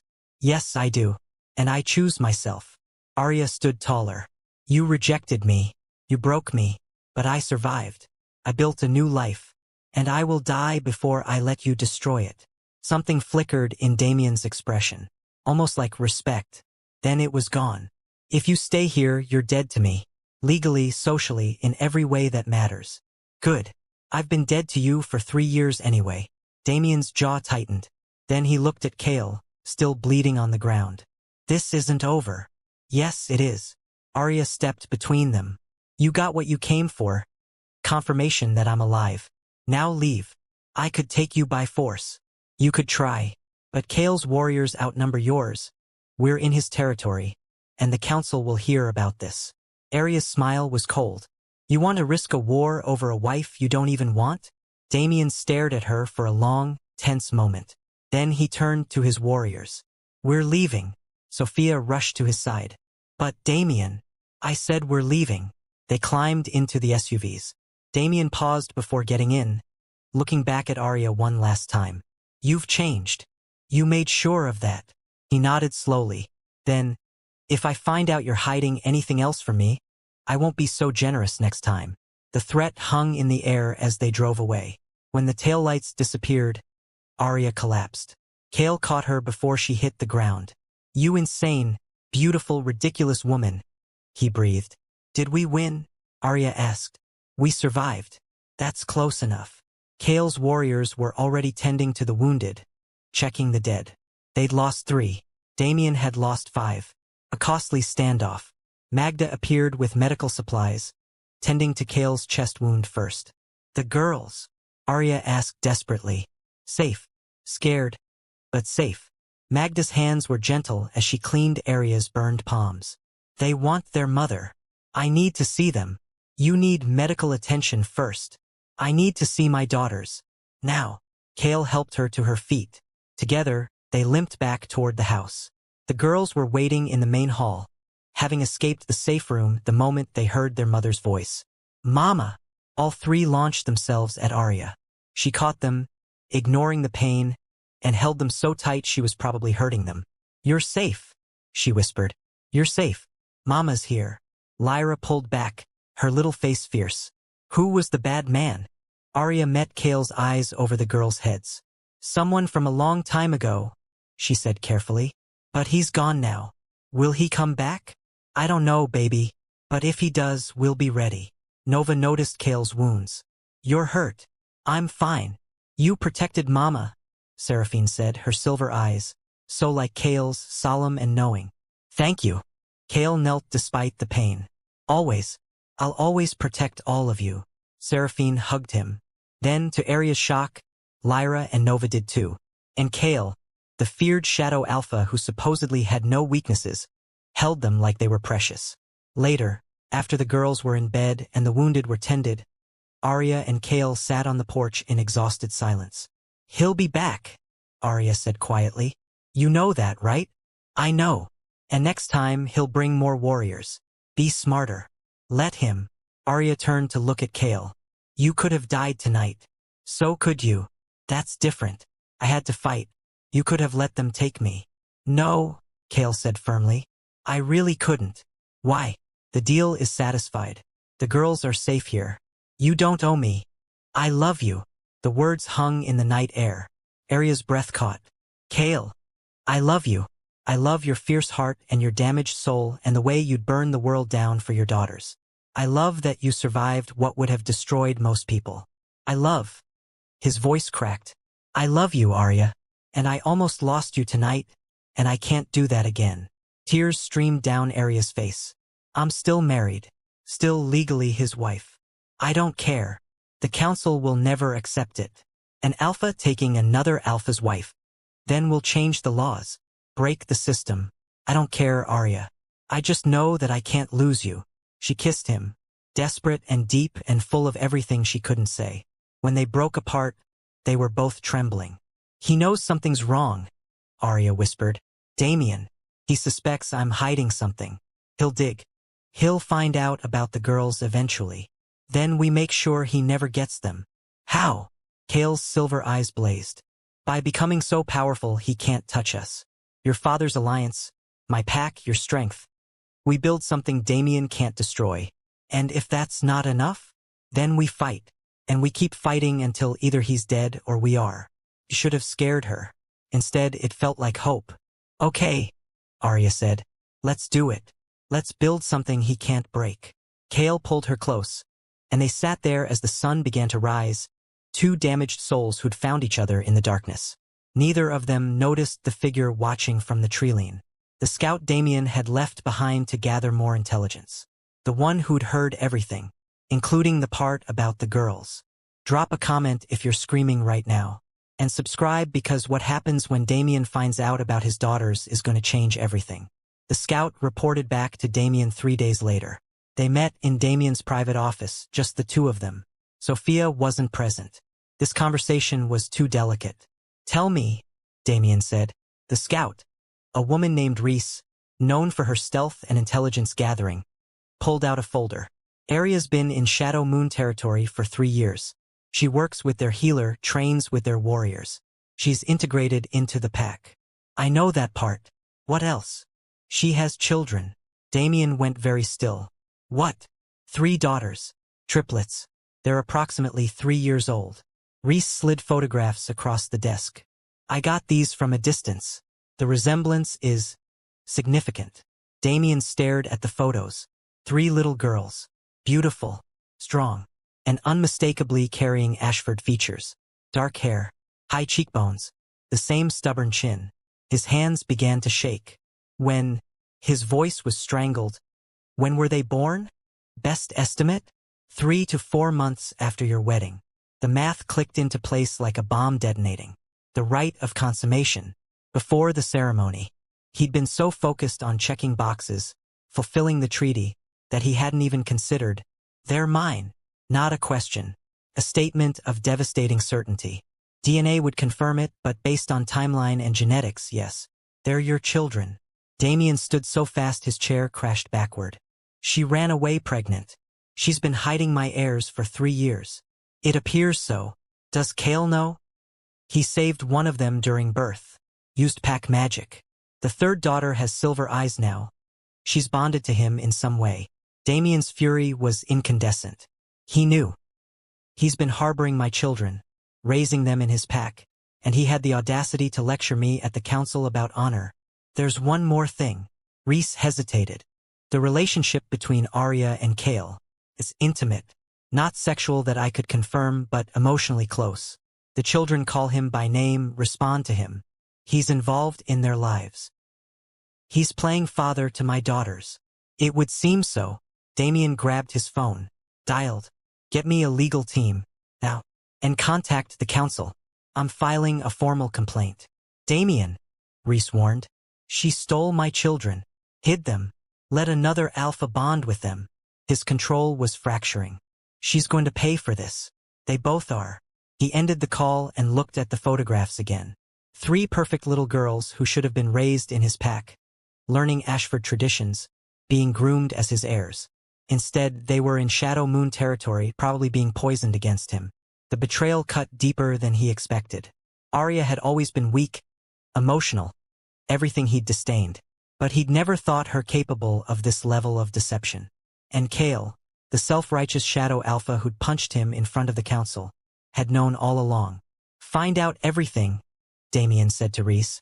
Their routines, their security, their vulnerabilities. I want to know every single detail about my daughters' lives. What are you planning? I'm planning to take back what's mine. The legal filing hit 3 days later. Kael was training with Aria when Garrett ran up, waving a document. Council summons. Both of you. Aria's blood went cold. What for? Damien's filing a custody claim. Says you abducted his children and he's demanding their immediate return. The paper slipped from Aria's numb fingers. He knew. Damien knew about the girls. Kael grabbed the summons, scanning it rapidly. His expression darkened with every line. He's claiming you kidnapped his heirs, that you deliberately hid the pregnancy and fled to deny him his parental rights. Kael looked up. He's demanding full custody, financial damages, and, his jaw clenched, and criminal charges against you for child abduction. Aria couldn't breathe. He'll take them. The law. The law says children belong to the alpha father. But there are exceptions for abuse, neglect, abandonment. Kael's mind was already working. We can fight this. How? He didn't abuse me physically. He just rejected me. That's not illegal. But he abandoned you when you were pregnant. That might. I didn't tell him I was pregnant. He'll say I deliberately withheld that information. Aria's panic was rising. He'll win, Kael. The council will side with him because he's powerful and I'm nobody and… You're not nobody. Kael grabbed her shoulders. You're the mother who protected those girls for 3 years. You're the woman who survived what would have broken most people. And we will fight him with everything we have. Marcus arrived within the hour, looking grim. I heard. Half the packs are talking about it. He pulled Aria into a hug. We need a strategy. They gathered in Kael's study, Aria, Kael, Marcus, and Magda, who'd been present at the girl's birth and could testify to circumstances. The hearing is in 2 weeks, Kael said. The council will review evidence and make a ruling. We need to prove that giving the girls to Damien would be harmful. How? Aria asked. He's wealthy, powerful, can provide everything materially. But he rejected you, broke the mate bond. Marcus leaned forward. We emphasize that he's unstable, emotionally unfit, that he has a pattern of discarding what he doesn't want. He'll say he didn't know about the children, that if he had, things would have been different. Aria's voice was hollow. Then we question why he's suddenly so interested now, Kael countered. 3 years, Aria. He had 3 years to look for you, to care if you were dead or alive. He only wants them now because they're his legacy, his property. Not because he loves them. The council won't care about love. They care about bloodlines and pack law. The truth of it settled over them like ash. There is one option, Magda said quietly. Everyone turned to her. Seraphine is bonded to Kael through pack magic. That's not easily broken. If we argue that separating her from Kael would cause magical harm, Damien will demand we break the bond, Kael said. He'll say I had no right to create it in the first place. But you did it to save her life. The council can't punish that. They can if Damien frames it as me deliberately stealing his child. They argued in circles for hours. Every strategy had a counter. Every argument had a flaw. Finally, Aria stood. I'll make him a deal. Everyone went quiet. What deal? Kael asked carefully. I'll offer him partial custody. Visitation rights. The girls spend time with both of us. Aria's voice was steady despite the pain in her eyes. It's not ideal, but it keeps them safe. Keeps them with me most of the time. He won't accept that, Marcus said. He wants full control. Then I'll convince him. Aria swallowed hard. I'll beg if I have to. Absolutely not. Kael's voice was flat. You're not begging that bastard for anything. If it saves my daughters, I'll get on my knees and grovel. He'll use it against you. Show the council you're unstable. Desperate. I am desperate. Aria's composure shattered. He's going to take my babies, Kael. Everything I've done for 3 years, every sacrifice, every moment of fear. He's going to undo it all because the law says he can. She was crying now, great heaving sobs. Kael pulled her into his arms, and she broke against his chest. We'll find a way, he murmured. I swear we'll find a way. But even as he said it, he knew the truth. The council would side with Damien, and Aria would lose her daughters unless they did something drastic. That night, after everyone left, Aria checked on the girls. They were sleeping in the room they shared, 3 beds in a row, close enough to hold hands if they wanted. Aria sat between them and watched them breathe. Lyra, fierce and brave. Nova, sweet and clever. Seraphine, wild and magical. How could she explain to them that their world was about to implode? That a father they'd never met was going to take them away? She couldn't. so she just kissed each of their foreheads and whispered promises she didn't know if she could keep. When she returned to the main house, Kael was waiting. "You should sleep," he said. "Can't. Aria, I'm going to lose them." She said it out loud for the first time. "We can fight and argue and present evidence, but at the end of the day, werewolf law is clear. Children belong to the alpha father, and Damien is their father. You're their mother. That matters less. You know it does." Kael had no answer because she was right. "There is one option we haven't discussed," he said finally. "What?" "Run. Take the girls and run. I can get you across borders into human territory where werewolf law doesn't apply. You could disappear completely. And spend the rest of our lives hiding? Never stopping? Never safe." Aria shook her head. "That's not a life for children. It's better than losing them." "Is it?" "They'd grow up afraid, always looking over their shoulders, never having a real home." Tears slipped down her cheeks. "I wanted better for them than that. Then we fight. At the council. We present our case and we pray they see reason. The council doesn't care about what's right. They care about power and tradition and not disrupting the status quo. Then we disrupt it." Aria looked at him. "What do you mean?" Kael's expression was dangerous. "I mean, if the council won't give you justice through legal means, we force their hand through other methods." "You're talking about war." "I'm talking about making it so costly for Damien to take those girls that he backs down." "He won't. You don't know him like I do. Once he decides he wants something, he doesn't stop until he gets it." "Then neither do we." Aria wanted to believe him, wanted to think that love and determination and fighting spirit would be enough. But she'd learned the hard way that the world didn't work like that. Sometimes the monsters won, and sometimes all you could do was survive the aftermath. The 2 weeks before the council hearing passed in a blur of preparation and dread. Kael's legal team worked around the clock building their case. Marcus called in favors with every alpha he knew, trying to sway opinion before the hearing even started. And Aria tried to be normal for her daughters, knowing their time together might be running out. On the last day before the hearing, she took them to the forest. "Why are we going so far, Mama?" Lyra asked. "Because I want to show you something special." They walked deep into Shadow Moon territory, to a place where the oldest trees grew and the magic was thick. Aria sat on a fallen log and pulled them close. "I need to tell you something, my loves, and I need you to be brave." 3 pairs of eyes, 2 brown, 1 silver, stared up at her. "There's a man," Aria began carefully. "Someone from before you were born. He's your father." "We have a father?" Nova's voice was small. "Yes, but he didn't know about you until recently. And now that he does, he wants you to live with him." Lyra's face scrunched in confusion. "But we live here, with you and Uncle Kael." "Uncle." They'd started calling him that a year ago.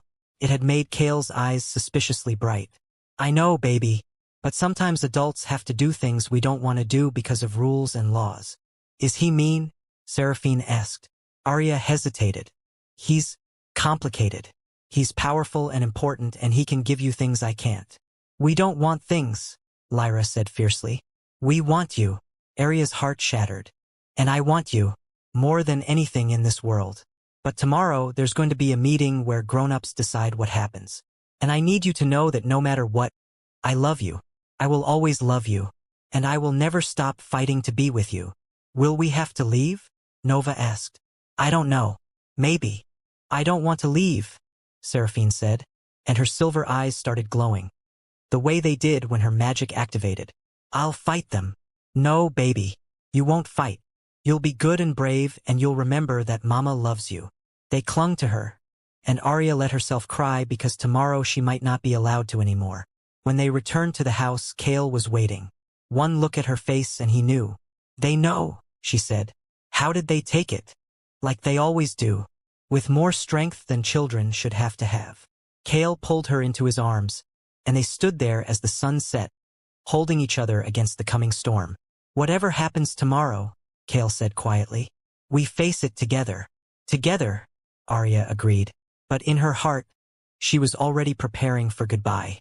Comment right now, what do you think will happen at the council? And if you're not subscribed, do it now because the next part is going to break your heart and put it back together. The council chamber was packed.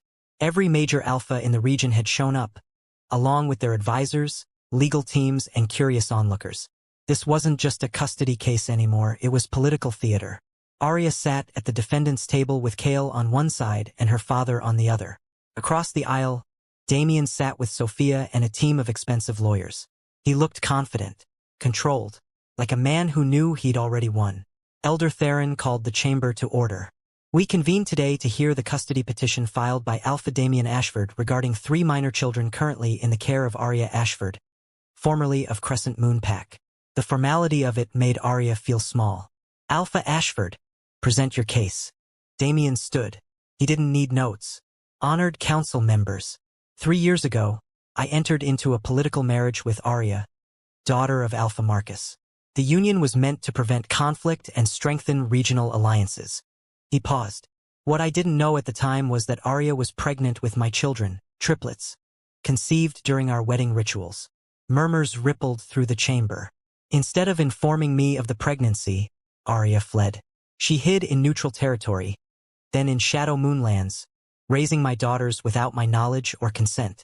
For 3 years, I was denied the right to know my children, to provide for them, to be their father. He produced the photographs Reese had taken. These are my daughters, Lyra, Nova, and Seraphine. As you can see, they carry unmistakable Ashford bloodlines. They belong with my pack, learning our traditions, being prepared for their futures as alpha heirs. What evidence do you have that the children are yours? Theron asked. DNA testing can be arranged, but the timeline alone is damning. Aria disappeared mere weeks after our wedding, when she would have just discovered the pregnancy. The children's ages match perfectly. It was airtight, clinical, devastating. Additionally, Damien continued, I've learned that one of my daughters has been subjected to magical bonding by Alpha Kael without my consent. This is a direct violation of parental rights and pack law. Kael's hands fisted under the table. I'm requesting full custody of all 3 children, to be transferred to Ashford Pack immediately. Additionally, I'm requesting financial penalties against Aria for the years of support I was denied, and sanctions against Alpha Kael for his interference. He sat down. The chamber was silent. Theron turned to Aria. You may present your defense. Aria stood on shaking legs. No expensive lawyers. No prepared speech. Just the truth. Everything Alpha Damien said about the timeline is correct. I did run away pregnant. I did hide the girls from him. Her voice was soft but steady. What he didn't mention is why. She took a breath. Damien and I were married as a political arrangement. I knew that. I accepted it. What I didn't accept was being told on my wedding night that I was disgusting. That he would never love me, never touch me again. That I was too common to be his real Luna. The murmurs grew louder. He broke our mate bond deliberately, even though he knew it could kill me. He told me I would remain his wife in name only, appear at functions, and never interfere with him and his true mate. Aria's eyes found Sophia in the audience. Her. When I discovered I was pregnant, I knew what would happen. He would take the children the moment they were born, give them to her to raise, and erase me completely from their lives. So I ran. Not to deny him his rights, but to protect my daughters from a man who viewed them as property. That's not true. Damien surged to his feet. I would have. You would have what? Aria's voice cut through. Loved them? Like you loved me? You didn't even care if I was alive or dead for 3 years. Because I thought you were dead. You thought I was weak and disposable. You said it to my face. Aria was shaking now, but she pushed forward. You want these children because they're Ashford heirs. Because they strengthen your bloodline. Not because you love them. You've never even met them. And whose fault is that? Yours. Aria screamed it. You destroyed me. You threw me away like garbage, and now you want the one good thing that came from that nightmare? No, they're mine. I carried them, birthed them, raised them. Using my bloodline. They exist because of me. The chamber erupted in chaos. Theron slammed his staff. Order. I will have order. Aria was crying now, past caring how it looked. Please, please don't take my babies. They're all I have. They're Ashford heirs, Theron said quietly, and Aria heard her death sentence in those words. And pack law is clear. Pack law is wrong. Kael stood, his voice booming. You're going to give 3 children to a man who rejected and abandoned their mother? who admitted he only wants them for political gain. His motivations are irrelevant. He is their biological father and pack alpha. He has rights. So does she. She's their mother. Maternal rights are secondary to paternal in werewolf law. You know this, Alpha Kael. Then the law needs to change. Perhaps. But not today. Theron looked genuinely regretful. I'm sorry, Aria. But based on the evidence presented, the children should be placed with their father. The words hit like physical blows. Aria's legs gave out. Marcus caught her. No, she whispered. Please, please, I'll do anything. However, Theron continued, and Aria's head snapped up. I'm troubled by the circumstances of the rejection and bond breaking. Alpha Damien, you admit you told your pregnant mate she was worthless and would never be part of your life. Damien's jaw tightened. I didn't know she was pregnant at the time. But you did know she was your mate, your wife, and you chose to emotionally destroy her anyway. Theron's expression was hard. That shows a concerning lack of judgment. My personal relationship with Aria has nothing to do with my ability to parent. It has everything to do with it. Theron leaned forward. You're asking this council to trust you with 3 young children when you've demonstrated you're willing to discard people the moment they're inconvenient. Hope flickered in Aria's chest. I'm ordering shared custody, Theron announced. The children will spend 6 months with their father in Ashford territory, 6 months with their mother in Shadow Moon territory. This arrangement will be reviewed annually until the children reach majority age. That's unacceptable, Damien roared. They're my heirs.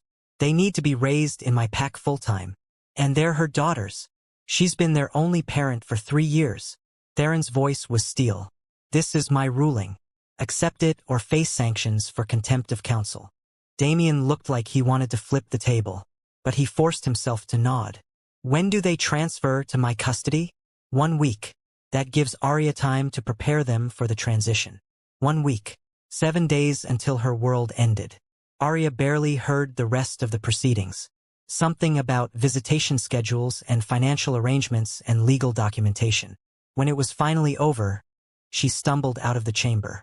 Damien caught her arm in the hallway. 6 months, he said quietly. You get 6 months. But mark my words, Aria. By the time this year is up, those girls will be begging to stay with me permanently. You don't know them at all if you think material things will win their love. I don't need their love. I need their loyalty. His grip tightened. And I will have it. Kael appeared, physically removing Damien's hand from Aria's arm. Touch her again and lose the hand. Damien smiled coldly. Enjoy your 6 months, Shadow Alpha. When they're with me, I'll be sure to tell them all about how you and their mother were fucking while I was their legal father. We never. I don't care about the truth. I care about what I can make them believe. He walked away, Sophia on his arm, looking victorious. Aria turned into Kael's chest and sobbed. The next week was torture. Aria tried to explain to the girls what was happening in terms they could understand. You're going to spend time with your father, she said. In a big house with lots of people. But we'll come back? Lyra asked. Yes, in 6 months. That's forever. Nova's eyes filled with tears. I know, baby. I know. Seraphine just stared with those silver eyes and said, I don't want to go. Neither did Aria. Damien sent a car on the designated day. A professional driver, stone-faced and silent. Aria packed their clothes, their favorite toys, trying to hold herself together. When the moment came to say goodbye, she dropped to her knees and pulled them close. I love you, she whispered. I love you more than anything. Remember that, okay? No matter what anyone says, no matter what happens, Mama loves you. We love you too, they chorused, all crying. Be brave, be strong, take care of each other.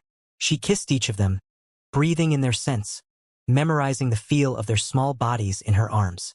Then Kael gently separated them. Come on, he said to the girls.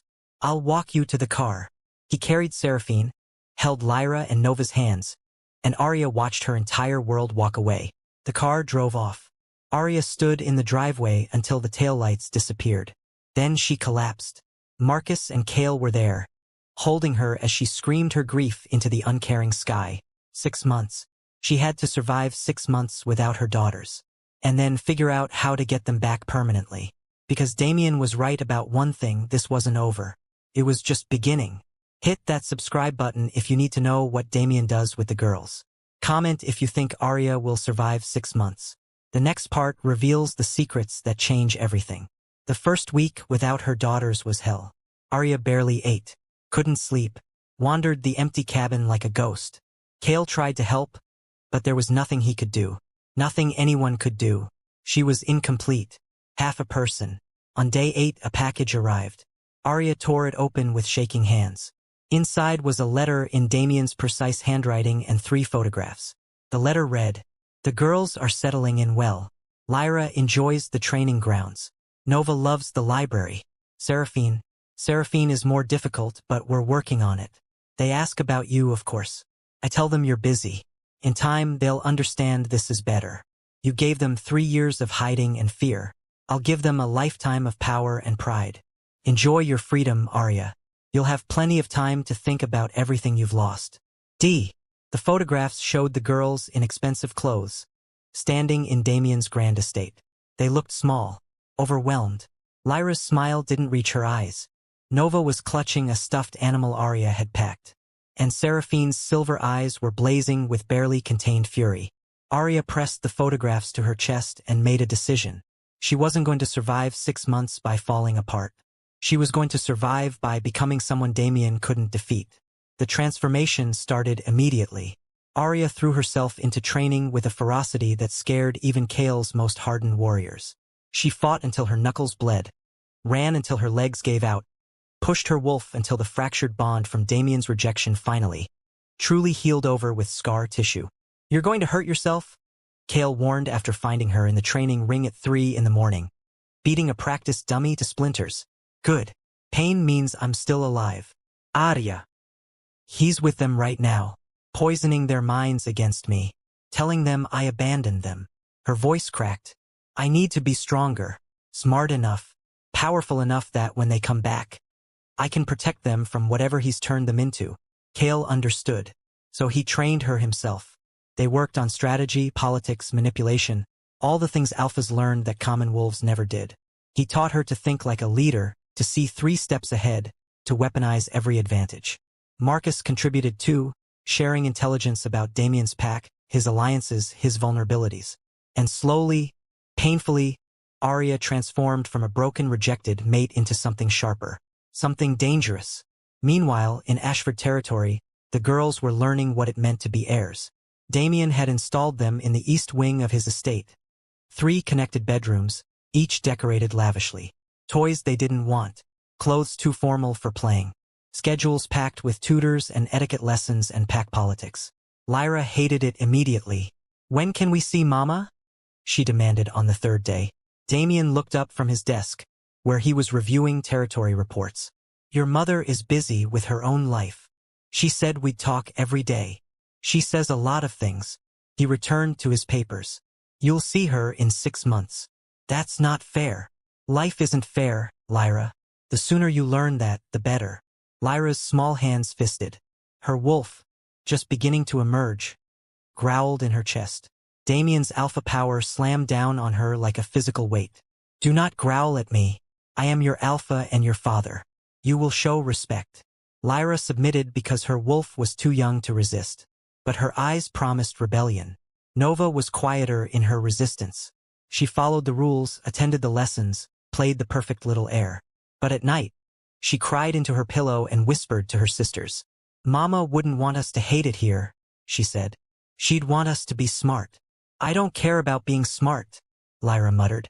"I want to go home." "Shadow Moon isn't our real home," Seraphine said from her bed. Her silver eyes glowed faintly in the darkness. "This is supposed to be our real home. Do you like it?" Nova asked. "No. Feels wrong. Like we're in a cage." Seraphine's magic flickered around her fingers, something she couldn't quite control yet. "Uncle Kael says magic knows things before our heads do. My magic says we're in danger here." "From father?" Lyra's voice was uncertain. "From everything." They fell silent, 3 little girls trying to navigate a world that wanted to shape them into something they weren't ready to be. 2 months in, Damien made his first major move. He called the girls to his study. All 3 of them lined up like soldiers. I'm hosting a gathering next week, he announced. Important alphas from across the region. You will attend. You will be presented as my heirs. Will Mama be there? Nova asked hopefully. No. Your mother is not Pack. She has no place at official functions. But she's our mother, Lyra protested. And I'm your father, the alpha. My claim supersedes hers. Damien's tone was final. You will wear the dresses Sophia has selected. You will greet our guests properly. You will represent Ashford Pack with dignity. Who's Sophia? Seraphine asked, though they'd all seen the blonde woman hovering around their father constantly. She's... Damien hesitated for just a moment. She's my mate, my true mate. You'll call her Luna. Mama is... Lyra started. Your mother is not Luna of this pack. She never was. Damien's voice went hard. Sophia is Luna. You will respect her as such. The girls exchanged glances. Even at their young age, they understood the implication. Their mother had never been enough, had never been wanted, and now they were supposed to accept the replacement. I don't want to, Seraphine said flatly. Damien's patience snapped. You don't have a choice. You are Ashfords. You will behave like Ashfords. And if you embarrass me at this gathering, there will be consequences. What kind of consequences? Lyra's chin jutted up. The kind that make you wish you'd obeyed the first time. He dismissed them. The girls fled to Lyra's room and huddled together. I hate him, Lyra whispered. I hate him so much. We have to be careful, Nova warned. He's an alpha. He's dangerous. My magic wants to hurt him, Seraphine admitted. Every time he talks about Mama like she's nothing, I feel it getting stronger, angrier. Don't. Nova grabbed her sister's hand. If he finds out you have that kind of power, he'll use it. He'll control it. We need to hide it. For how long? Until we're strong enough to fight back. 3 little girls, barely more than toddlers in human years, already plotting survival. Already learning that sometimes family was the most dangerous thing of all. Back in Shadow Moon territory, Aria received another letter. This one wasn't from Damien. It was from Lyra, written in shaky childish handwriting. Dear Mama. We miss you. Father says you're busy, but I think that's a lie. We have to call Sophia Luna now. I don't want to. She's not you. They're making us go to a big party. We have to wear fancy dresses and smile. Father says we're Ashfords now and we have to act like it. But I don't want to be an Ashford. I want to be yours. Seraphine's magic is getting weird. She makes things glow when she's mad. Nova cries at night but tries to hide it. I pretend I'm brave but I'm not. Please come get us. Please. We love you. Lyra. Aria read the letter 17 times, memorizing every word, every shaky letter. Then she did something she'd been planning for weeks.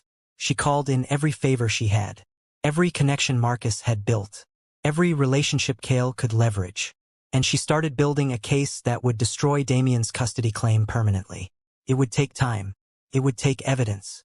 It would take proof that he was unfit. But Aria had time. 6 months of it. And she was going to use every second. The gathering Damien hosted was exactly as political as expected. Dozens of alphas attended with their families, all posturing and making alliances and assessing threats. The girls were dressed in matching white dresses. Damien's idea of presenting them as innocent, pure Ashford heirs. They stood in the receiving line like dolls while Damien introduced them. My daughters, Lyra, Nova, and Seraphine. The alphas assessed them with calculating eyes. Lyra could feel their wolves pressing against her consciousness, testing her strength, her potential. She wanted to bite them. One older alpha, a man named Gregory, studied Seraphine with particular interest. Silver eyes. That's unusual. Is it a bloodline trait? No, Damien said shortly. A magical anomaly from her birth. Fascinating. I'd love to study. She's not available for study. Gregory's eyes narrowed, but he backed off. Sophia appeared at Damien's side, playing the perfect hostess. She smiled at the girls with a sweetness that didn't reach her eyes. Say hello to Luna Sophia, Damien prompted. Nova obeyed quietly. Lyra stayed silent. Seraphine looked Sophia dead in the eye and said, You're not my Luna. The receiving line went quiet. Sophia's smile froze. Damien's hand clamped on Seraphine's shoulder. Not quite painful, but a clear warning. Apologize. Now. No. The sheer audacity of it rippled through the crowd. Damien's alpha power rolled out, forcing Seraphine's young wolf to submit. She dropped to her knees, gasping. Lyra and Nova rushed to her side immediately. "Damien," Sophia murmured. "People are watching." He released the pressure. Seraphine sucked in air, tears streaming down her face. Not from pain, but from fury at being forced to submit. "Take them to their rooms," Damien ordered a nearby servant, "and ensure they understand the consequences of disrespect." The servant, a kind-faced older woman named Marie, gently guided the girls away. Behind them, the party continued like nothing had happened. Because in the world of pack politics, forcing a child to submit was barely worth noting. Marie brought them to their wing and sat them down. "That was very brave," she said quietly, "and very stupid." "He can't make me call her Luna," Seraphine said, still shaking. "He can. He's alpha. His word is law here." Marie's expression softened. "But I understand why you won't. Your mother. You know Mama?" Nova's eyes went wide. Marie hesitated, then nodded. "I was here during her time with Alpha Damien. I saw what he did to her, how he treated her." "Tell us," Lyra demanded. "Please." "He won't talk about her. No one will." Marie looked torn.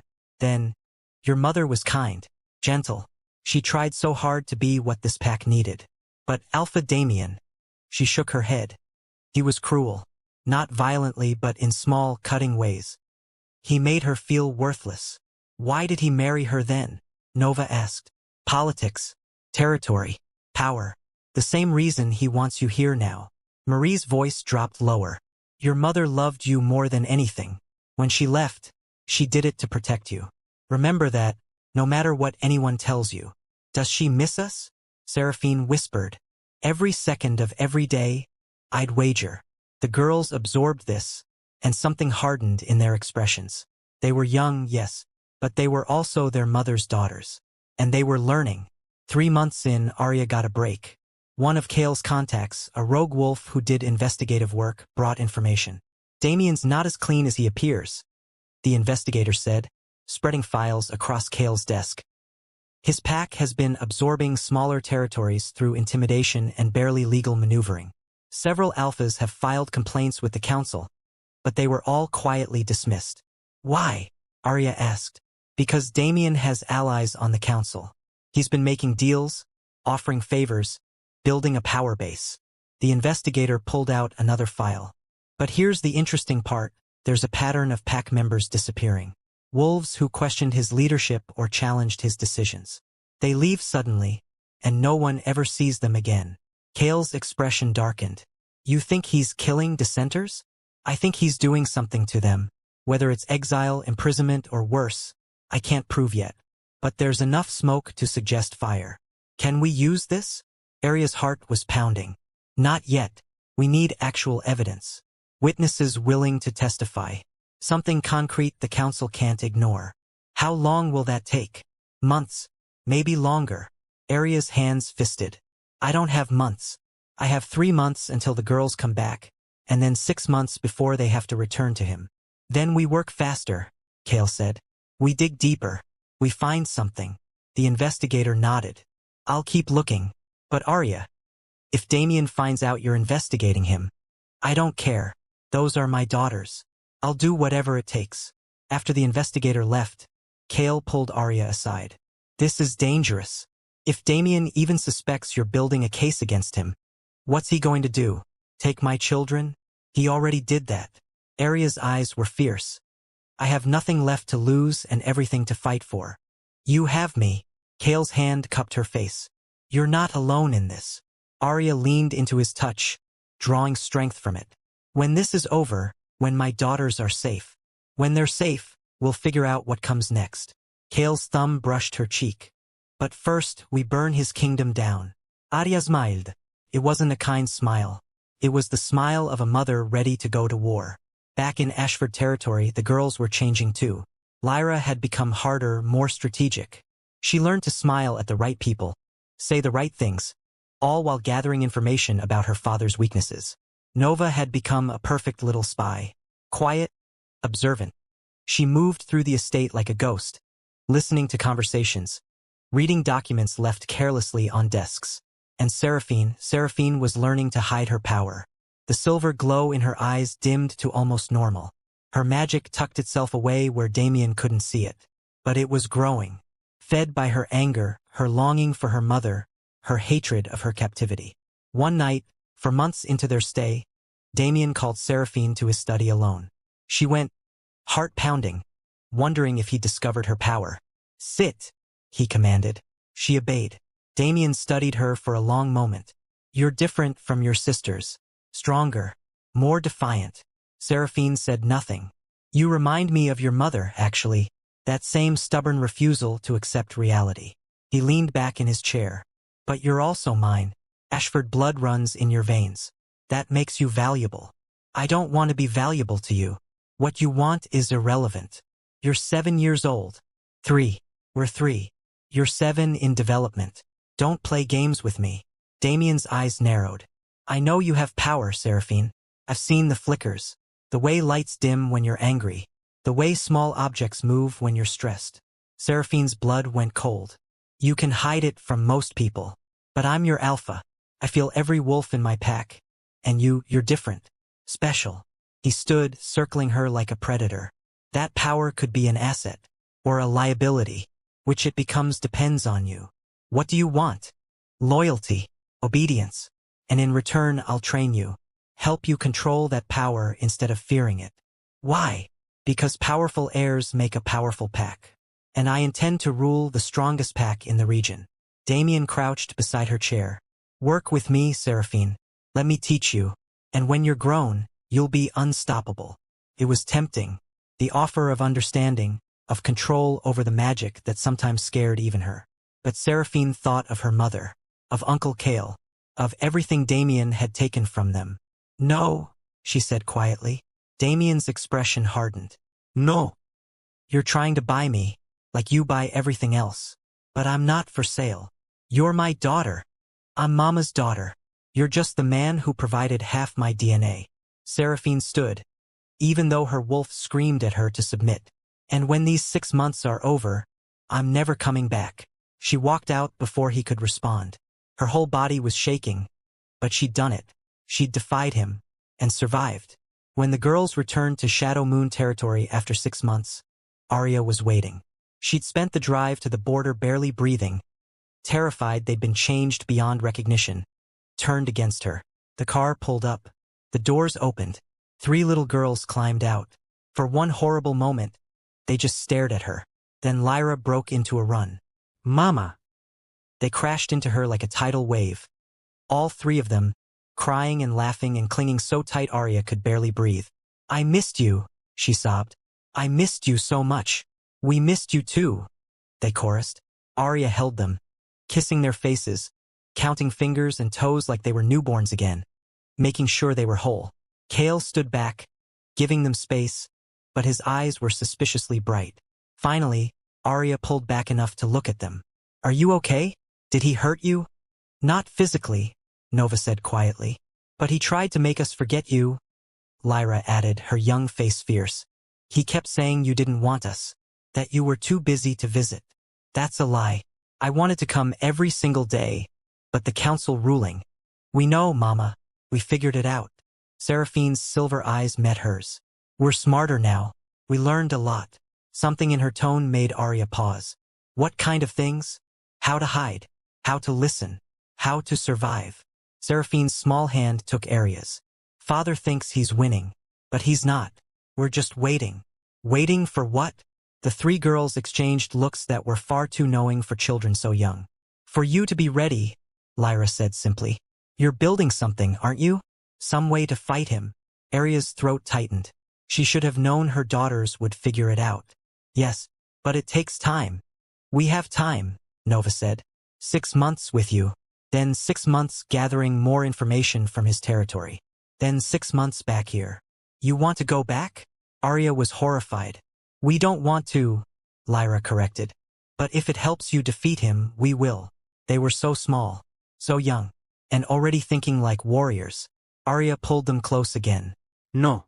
You don't have to go back. I'll find another way." "But the council order." I don't care about the council order. I'm not sending you into that again. Mama. Seraphine's voice was gentle but firm. If we don't go back, he'll use it against you. Say you're violating the agreement. He'll take us permanently. Then we'll run. We'll disappear. No. All three said it simultaneously. Nova continued. Running means always hiding. Always afraid. We don't want that. We want to fight, Lyra added. We want to help. We want him to pay for what he did to you, Seraphine finished. Aria looked at her daughters. 3 years old in werewolf years, 7 in development, and already so much older in their souls. She tried to protect them from the ugliness of pack politics, from revenge, from darkness.